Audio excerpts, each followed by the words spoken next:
Jimbo, so the Nigmi Jones on the Molam Jimbo Abjada, Bakar Tangon Santo Shirmado, Tumba Tuji Janla Gibshan, sir.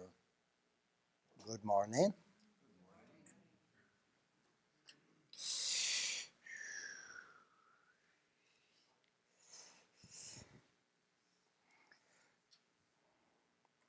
I would like to talk about today the last part of my book.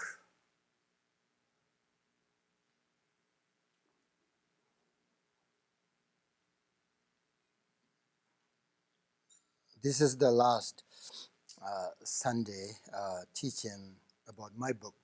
And then we have next Sunday, no, another Sunday we have, only one Sunday. So there will be different topic. But today is which is about the Alaya. I want to talk about Alaya, the ground consciousness.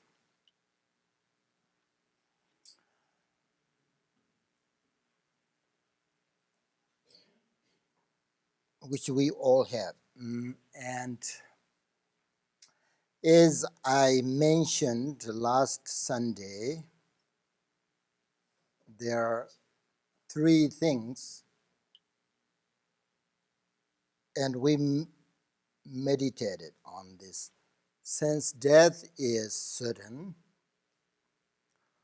the time of death is uncertain, and then we have a question: what should we do?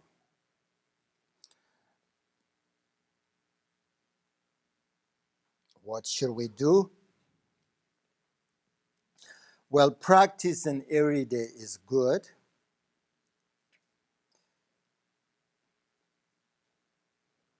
What should we do? Answer to that question: practicing every day is good.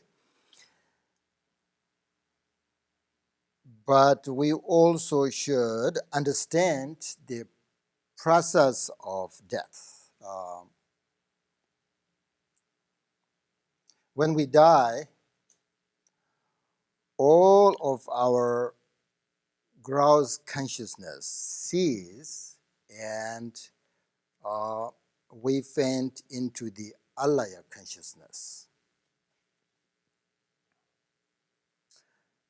This is very much about Buddhism, though. If you are not Buddhist, be patient. That is in general situation, and everybody know probably this process, but we have to learn more about it. So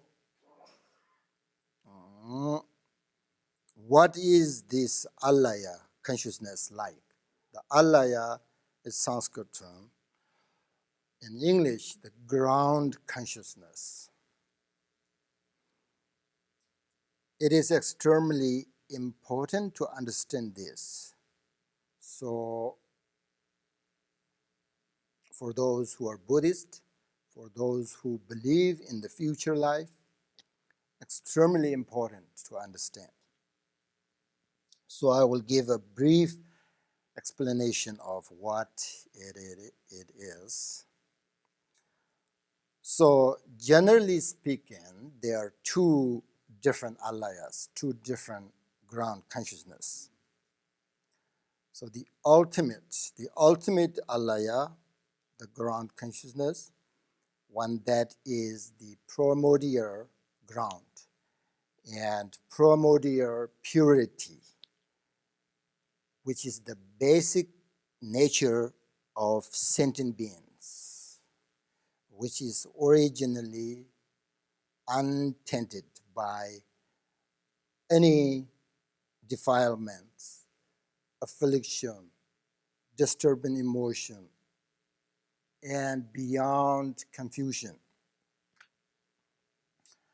That is we called the ultimate ground consciousness, the ultimate alaya. And the other is the relative alaya, one that is obscured but it is very important. It is the basis of all. In Tibetan, we say gun ji. Gun means everything. Ji means foundation or basis,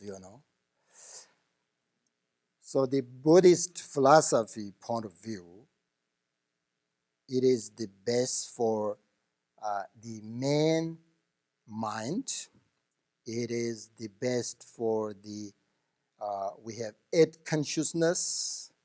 It is based for the, we have 50 mental factors, and it is the best for the 80 subtle, very subtle conceptions.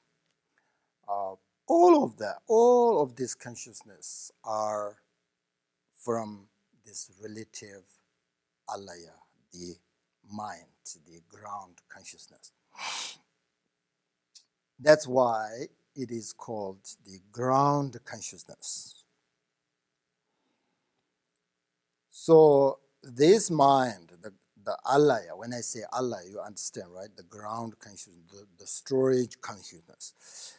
This mind is like a vessel that accumulates all our previous thoughts, and that acts as a foundation for the future thought. So its nature is profound and extremely subtle. So that's why difficult to recognize, difficult to understand. So generally, there is an alaya itself, and then there is alaya's consciousness. The difference between these two, it is similar to when I'm calling someone, and this person not thinking of anything just for a moment, when I'm saying some name or calling somebody, and this person not thinking anything for a moment, that aspect of not thinking for a moment is the alaya itself. But if what appears at that moment does not cease but remains clear without conceiving anything, that aspect of non-conceptuality is the alaya consciousness. And I can give you another good example. Let's say when you have been running with a very heavy backpack, for example, and you can't run anymore because it's too heavy, right? So you have to stop in the middle of the path to rest, and when you sit down, your discursive thoughts cease. So that, what do you call it, non-conceptuality, is the alaya consciousness. Do you understand what I'm saying? More than that, if you want to know more about the definition of this alaya consciousness, it is just clear cognitive awareness that does not fall into any bias whatsoever. This means that the ground or the alaya consciousness spreads and pervades all other consciousness, yet does not fall to any bias. For example, just as gold pervades, gold, for example, gold statue, gold stupa, gold watch, gold everything, like jewelry, okay? Their appearance and their shape is totally different, right? Totally different. Gold stupa, gold statue, the shape and the characteristics, everything is different, but they are all very similar in being gold. Do you understand? Likewise, all of these different consciousness are completely different in characteristics and the ways of grasping their objects, but they are all similar in being clear and cognitive.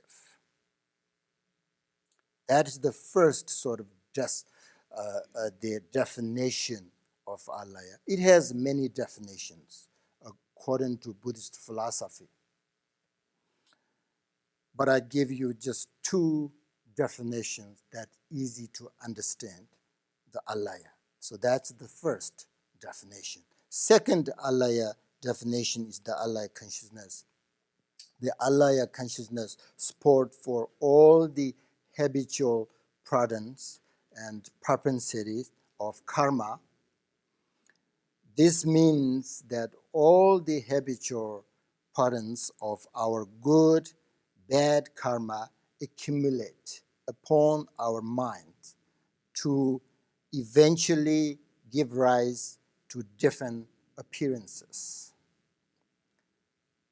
And these imprints of different karmas can only be placed in consciousness, not matters, because the continuum of our physical form will cease, and also because the physical matter is not clarity, not cognition, you know. So it has no ability to hold and bear the imprints of karma, the habitual patterns. So it has to be a consciousness. Again, the definition of the consciousness is clear and knowing. Our body, the physical, the matters, doesn't have it, this definition. Only the consciousness, only the mind is clear and knowing. That is the definition, right? I'm talking about this according to the Buddhist philosophy. If you don't believe, no problem. But they have good reasons. They have, all this. Now, we're talking. Now, among the different consciousness, only the Alaya, the ground consciousness, has the ability to hold the imprint of the good and bad karma. For example, it could not be the visual or the other consciousness, because we have this consciousness at times, but other times we don't. Such as if we are blind or deaf, we don't have that consciousness. And furthermore, since these consciousnesses falls into one category when we die, and it is therefore, it has no ability and unsuitable to act as a basis for the appearances of all external and internal things. Therefore, all imprint of virtues and non-virtues and everything, this karma that has been created in connection with our visual and all other consciousness, is to accumulate in the Alaya consciousness. And while that potential or propensity to produce its latter effect has not ripened, then it remains in the nature of a seed placed upon the Alaya. the ground consciousness. And when it's ready to ripen, it appears as different places, different bodies, different beings, different experience, all of that. When I say it's ready to ripen, it means all these causes and conditions together. Then all this appearance, external, internal, all this appearance, we will experience different things, So that's why the great teacher, Mapan Rinpoche, said that, therefore, the Alaya, the ground consciousness, is like the ocean. And the other different consciousness are like its waves, They are arising and they are dissolving into the ocean, right? It's like that. So we have so many different subtle gross consciousnesses, but they're actually basically they're all from this ground consciousness. So it's very important to understand the Alaya mind, because Buddhist point of view, many students of Buddhism misunderstanding the difference between the nature of mind and the Alaya mind, because they are very similar. So, for example, when you meditate, sometimes you have the experience of Alaya, this consciousness, this mind. But you think it's your nature mind. And you say, I got it, Oh, I meditated, I recognize my true nature mind. But actually, you don't, because you are in Alaya consciousness. So when you're experiencing the Alaya mind, you will experience like that. Oh, this is probably nature of my mind. If you don't receive the Dzogchen teachings, then you think this is nature of mind, because it makes you very relaxed and very peace and calm, And then you feel there's no other your disturbing emotions, distraction, all are dissolved into this consciousness. Then you think this is my nature, It's good, right? Makes you relax and no other disturbing emotions arise. So it's very good, but it cannot lead you the enlightenment, the liberation, because it can't diminish the negative emotions completely, Doesn't matter if you meditate in Alaya whole, of your life. Doesn't matter. It can't, diminish all these negative thoughts. That's why there is no liberation. That's in general, though. General Alaya, the ground consciousness. Now, bring that idea to the process of death. Actually, when we are born in dependence upon the 5 elements. You know that, right? And as long as we are alive, we live in dependence upon the 5 elements. It is like the trees and their leaves, They grow when their elements are strong. They grow, but they are fallen down when their elements decrease and no power, right? Similarly, at death, these elements dissolve into each other, and through their dissolution, the life ends. Then the body, according to Buddhism, then the body and mind separate. If you believe in the future life, we do. So when our breath run out, the external and internal 5 elements dissolve into each other. Because of the 5 elements becoming unbalanced, and then they dissolve into each other. They sort of destroy each other.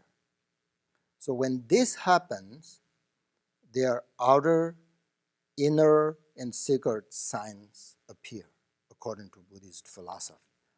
For example, I'm not going to talk about inner and secret signs, but for example, the outer signs, the power of the earth element declines and becomes unable to serve as the support for the consciousness.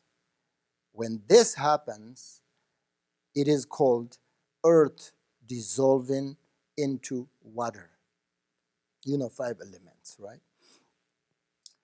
Because a sign that it is happening is that the body loses its strength and the body feels very heavy, as if it is sinking into the earth.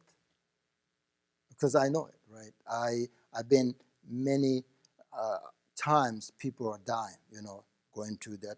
So they always ask me, like, can you hold me a little bit up? Or can you take off my clothes? They feel very heavy, I know it, this science, I can't do anything. Even I hold their body, still they feel this. It doesn't mean, but they feel, they're sinking, into the earth. But that's just the process, the science, your elements, the body, the earth element dissolving, So at the also same time, the eye senses power sort of dissolve, then outer these appearances are no longer seen clearly, like kind of fuzzy, This dissolution this is very in detail, but I'm not going to teach. But it's just to give you very brief. That's the earth dissolving into water, but lots of different signs, when you have this, this situation. And then the other one, when the power of the water element declines and becomes unable to support the consciousness, the mind, and so forth, this is called water dissolving into fire. A sign of it is that all the moisture in the body dries up when people die. That is the water dissolving into fire. Because since these 5 elements, as long as they are balanced, then they support for our body, our mind, consciousness, everything. But when they're problems, unbalanced, the elements, then they destroy each other. That in Buddhist, terminology said dissolving into each other. But actually they destroy each other, because unbalanced, And then we have the fire elements dissolving into wind element. A sign of it is that all our bodies, the heat, the temperature declines, and then when the power of the wind element declines and becomes unable to help support its consciousness, it is called wind dissolving into space or into sky, whatever, namka Latin, space. So its sign is that the inner and the outer breath not being able to uh, breathe properly and normally. It's difficult to breathe in and out at this time. At this point, then the heart slowly stops and the external breath slowly ceases, so that all the gross consciousness and awareness, whatever you call it, become unable to apprehend their objects. And the outer breath has ceased at this time, but the mental consciousness still remains in the body. But also the mental consciousness gradually ceases. And then what happens is that it dissolves into the alaya that I just explained you about it, right? Mental. So all this consciousness dissolving into each other, and then finally the mental consciousness dissolves into the ground consciousness. So when all this consciousness have ceased, the outer sign is that all appearances become like pure space, free of, for example, like free of clouds, pervaded by moonlight, like boom, moonlight. It's called experience of the white appearances. And then next stage is similar, a pure space without clouds, pervaded by sunlight. It's called the red appearance. Then after that, the consciousness fades away. The outer sign that of a sky pervaded by black. It's called black appearances. So there are three signs. After all your consciousness, gross consciousness dissolves, then you have this experience like the whiteness, redness, and blackness. So these three appearances arise to most ordinary beings at the death.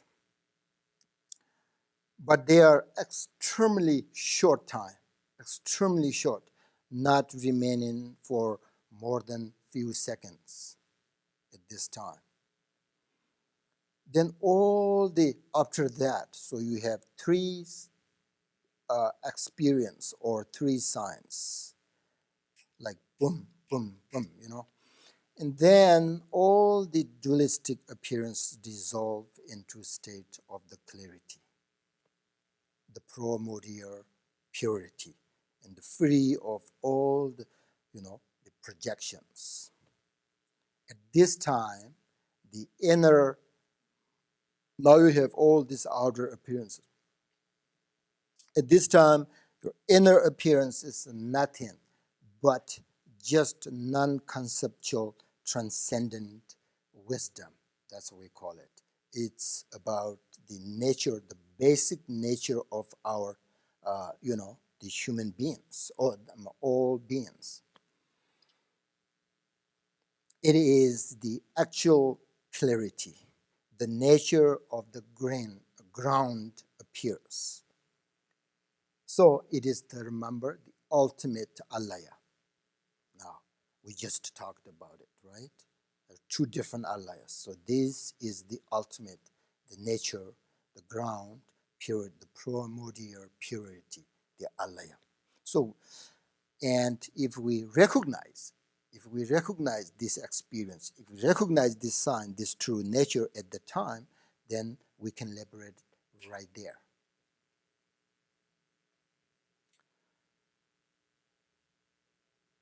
The great teacher Longchenpa said that when the consciousness dissolves into this primordial purity or this nature, even if someone is just an ordinary being. But from the point of view of all their conceptual thought, the gross, subtle, having ceased, and the dualistic obscuration being absent. Therefore, this person, the ordinary person, is not different from Buddhas at this point. But the difference is the Buddhas, however, through the practice meditation, abandoned, diminish all these dualistic thoughts completely forever, right? So it will not arise again. But for ordinary living beings, even though the nature of clarity momentarily appears for just an instinct, since they have not abandoned the dualistic thought completely, so they will again arise. So this nature of clear light, the wisdom, whatever you call it, will not appear to ordinary beings for a long time, and all the concepts will again arise at this point. So therefore, if you have very good Dzogchen, the perfection meditation, at this time, this point, you will recognize all of these experiences, outer, inner, all of these experiences as primordial purity. You will recognize right now you are on the path. That's why, according to Buddhism, it's so important to meditate when you are alive on the path, because you meditate all this habit, right? You all this, you have the ground consciousness, the Alaya. It's hold this habit. And then when this happened, you will, all this outer inner experience, you will recognize, no problem. It's like, a child recognizes the mother without hesitation, right? Oh, as soon as see it, oh, this is my mother. Like that. When this time, this process, you have all this experience, you recognize, oh, this is the Buddha nature. This is the nature of my mind. So all this, what do you call it? Confusion, dualistic, all these thoughts, you will recognize as a primordial purity. So as soon as you recognize that, then you become enlightened right there too. There are lots of options. Remember last time we talked about the intermediate states. There are many different experiences, but you have lots of options and opportunity to, for the, what do you call it, the enlightenment. And if the ordinary beings at this time, if they do not recognize this self-arising awareness, the nature of mind, then the consciousness reemerges out of the body. All the deception of previous their karma, delusions, and ignorance arises because of the ground consciousness. And the mental body, no physical body at this time, the mental body of the intermediate states being born this time. And then you go through all these different intermediate states, right? And different experiences. And you will wonder until living that intermediate state. but I'm not going to teach about the intermediate state today, though. But that's kind of, that's the process. So, what is important? What is the point of this teaching? When the dissolution of these elements that I explained before, at that time, we should, Buddhist point of view, prepare and remember our instructions, and we should not let our mind wander to anything else, but be focused on the oral instructions of our teachers, contemplating the impermanence of life, because it's helps you everything, especially at that time, to remember the instructions not to be attached to anything. Very important. Include your body, your friends, your family, your loved ones, your properties. You have to let go everything, no attachment, because you're going to die. If you attached to your property or all these things, it's harm your life. But sometimes, even though this, the science, the dissolution, the science, they have this science, but they're not going to die. They come back. It's not it's sometimes, but most time when they have this science appears, then they're going to die. Then right now you understand the teachings of like this. When this kind of experience, when you have to, this is maybe sign. So I have to let go everything. No attachment, no anger, no nothing. Just let it go. And you have to, very important, to purify your negative actions in all your life. And more importantly, to remember the bodhicitta mind, so that you have a capacity.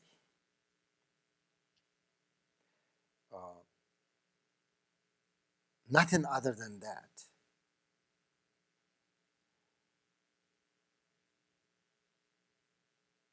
If you have the instructions of Dzogchen teaching, then everything included, right? So you just to focus on that, nothing else, just let it go.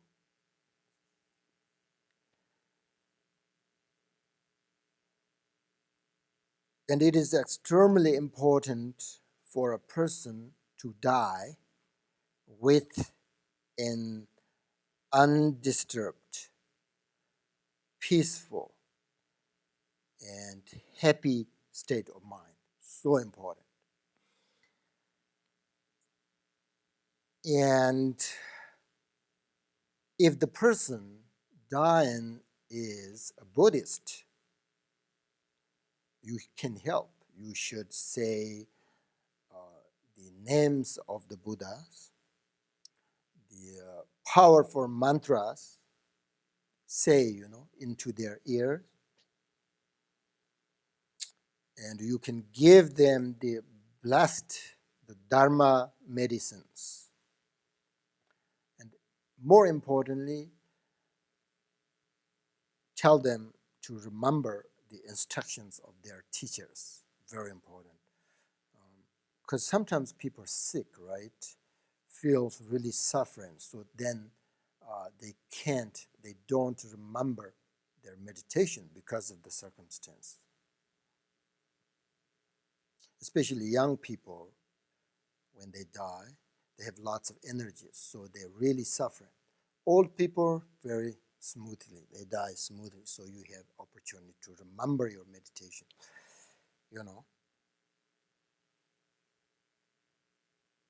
I've been like people, different people in Tibet who are good practitioners, who are not good practitioners, who are very, what do you call it? Uh,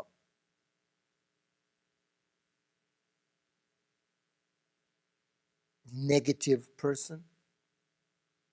I've been all that kind of, I know those experiences, totally different. So that's why I really believe that your meditation will help at this time if you really can remember, can focus. But it depends right now, right? So at that time, if you don't practice right now, at that time too late, because you cannot focus. You cannot focus on your meditation because all these disturbing emotions so powerful.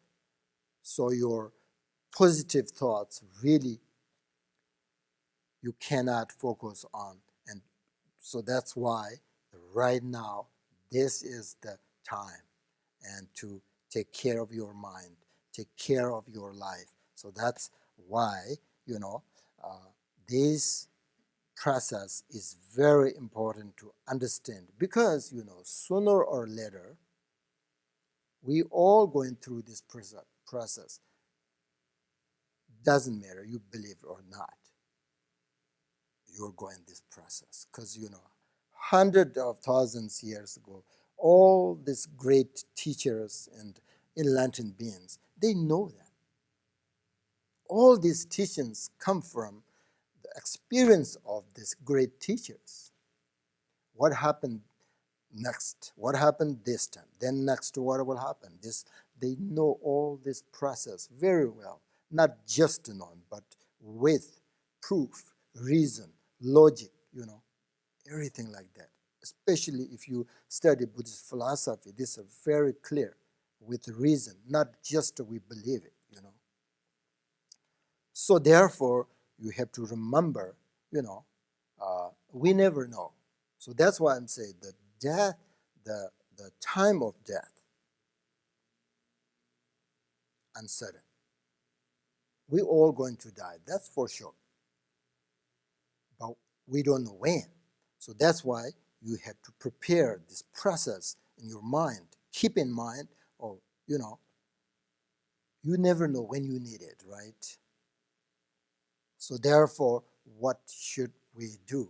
Remember last time, we should meditate, we should practice. But in order to meditate, practice, we have to first understand the situation, the process, all this experience, So then you will be fine.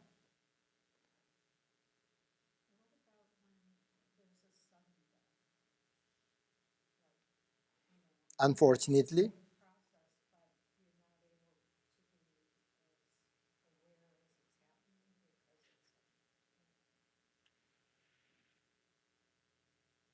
so quick, right?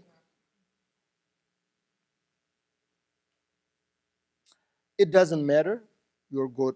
You are going to die slowly or quick. You're going through this process. But the matter is like, if you're Buddhist, then you understand uh, when this experience arises, what should you do? If you understand uh, the process, if you have a good meditation, you will know what to do. But if you are not practitioner, unfortunately, then too late. We can't do anything. We can say some mantra, some like that, but not 100% sure help or not. So that's why Buddha said, if that kind of situation happens, we can't do anything. But right now, this is a good opportunity. You have all this precious human being, precious life, and you are capable, you have potential. So you have to develop all this positive, compassion, recognition of your true nature. All this, you right now you have chance. This is the perfect time.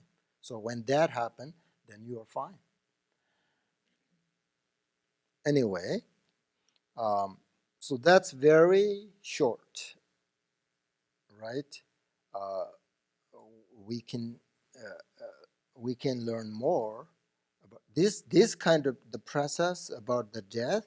It's very detailed, very very. You have to learn a lot, according to Buddhist philosophy. But just I give you an example, like give you an idea, So uh, some people just believe that they don't need to practice meditation, right? They think, oh, my life is good and I have everything. I don't need practice. My mind is very good. It relaxes and all the time. It's fine. I'm not big temple. I'm just fine. They say it, right? Why do I need practice?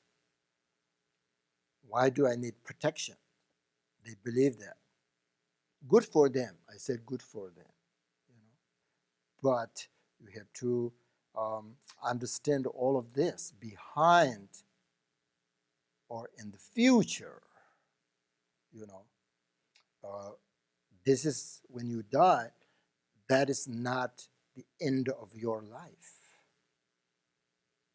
You have to really prepare long, what do you call it, long term, right?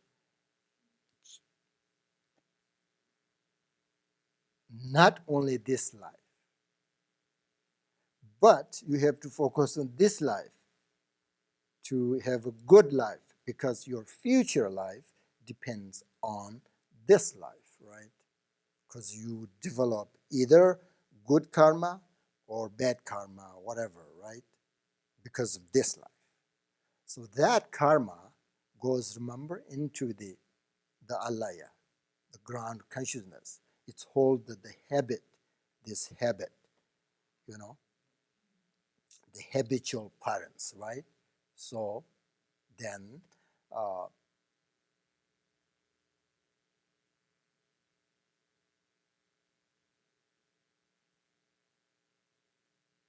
you will experience. Now, it's very important to practice every single day and to understand your mind, your consciousness, whatever.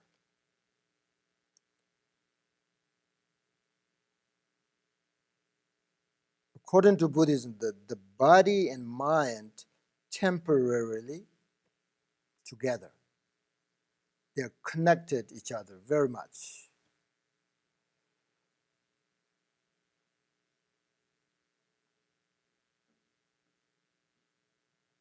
But eventually, they're going to separate.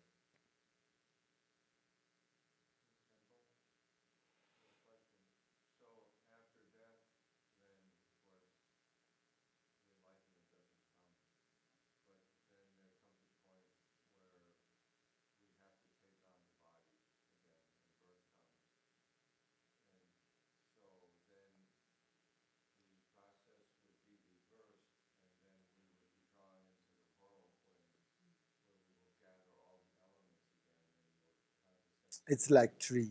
It's like tree and leaves. This year, the summertime, all the trees and leaves beautiful.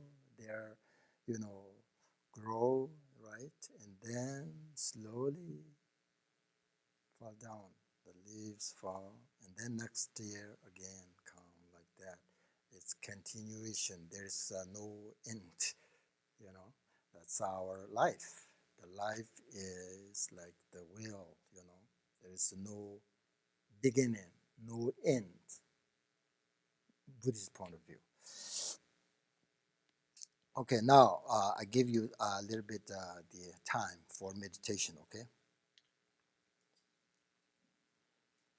What should we do when we meditate? Relax. Relax is the first step, right? Body, both your body and your mind, because your mind um, also very much depends on your body, you know. So your body relax, and then when your mind relax, then you correct everything, right? And after that, you establish everything, like your motivation, your relaxation, everything. Then you have to focus on your breath. So when you breathe in very, very nicely, very gently, very, normally, nothing different than usual, And then this meditation, you pause, remember, you pause your breath and then relax on that.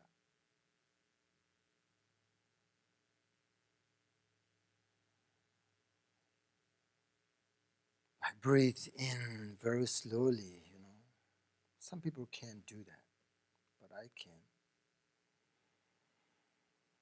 Maybe I have the allergies that way. That's why. Maybe I can. I can breathe in very slowly, few seconds, like because my nose actually not completely open, right? Because I have allergies, so stopped up all the time. So I can breathe in slowly. It helps my meditation, though. Whatever, and and then I pause, rather than breathe out immediately, just to pause and then relax on that. At this time, I'm not really focused on my breath, but I focus on this relaxation, and kind of feel the experience of the peacefulness. So then, you know, when the breath remains in my body and I focus on that, sometime, but I can do both at the same time. I just relax on this, what do you call it, on the space when I pause my breath. At the same time, I focus on the breath dissolve, sort of let the breath dissolve into the space, which is actually the mind. So that means you are not, this time, you're not focused on your breath.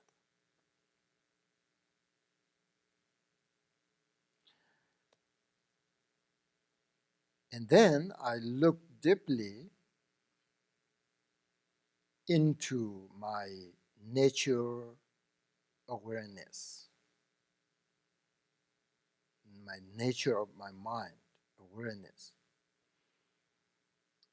And I try to sort of remain in the present moment, not thinking past, not thinking in the future, but try to, present moment.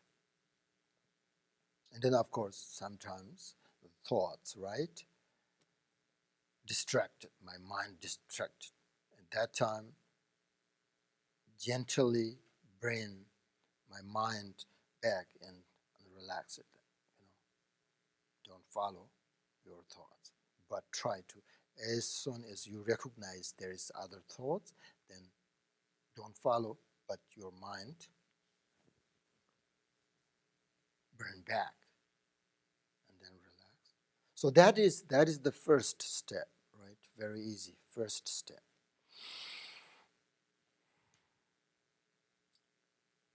So the second, when you breathe in, then you pause, right? So very important, you should be aware of the gap between the breath. So when you breathe in, then pause as much as you can. And then you breathe out, then you pause. So that you have to aware of the gap between breathe in and out. Because you will experience the inner,